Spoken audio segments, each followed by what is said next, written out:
In reference to speeches, my dad has always advised one cannot write if they have nothing to say.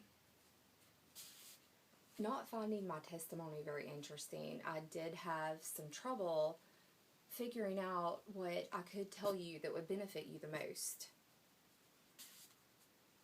After some thought, I decided the most valuable speech I can offer relates to a past trauma that I suffered.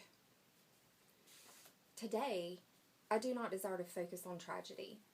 Instead, I want to share some wisdom that I learned in an attempt to help you with your future ministries. At 29, my life changed forever. I did not experience the death or chronic illness of a child, but what I did live through was equally devastating. What exactly do we qualify as trauma? Dictionary.com defines one form of trauma as an experience that causes psychological pain or injury. By that definition, many of us have stories of trauma.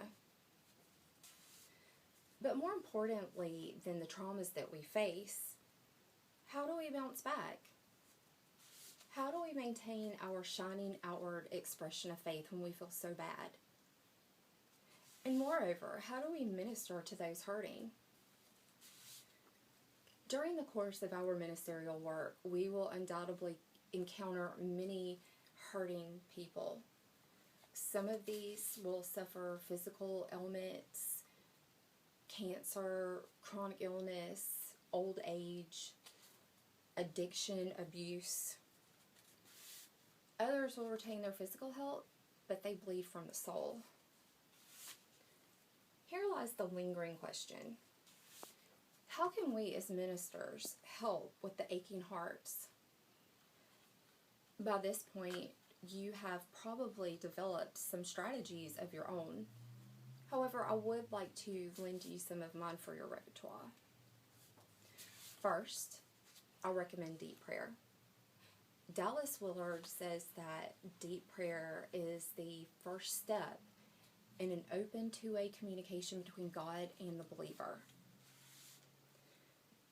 During my times of hardship, I earnestly expressed a desire for spiritual growth, and consequently, through a very established, devoted prayer life, my spiritual faith did grow. Next, besides prayer, I yearn for emotional support.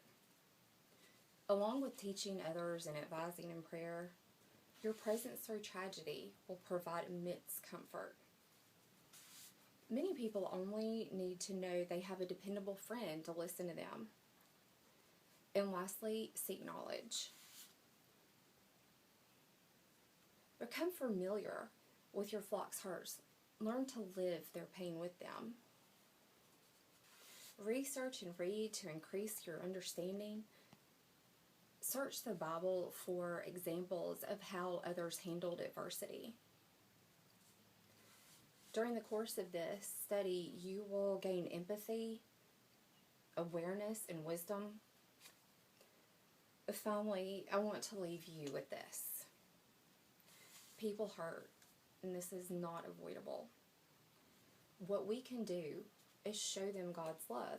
We can pray with them, teach them, offer our strength, and increase our learning. In 2009, my best friend of 8 years and boyfriend of 2 committed suicide. There were no signs, no prior warning. The day of his death, I stayed at his apartment for hours. Medics came and went, friends stopped by. Through the following oppressing weeks and months, I heavily laid on God. As I share my story with others, I am reminded that we all encounter times of despair.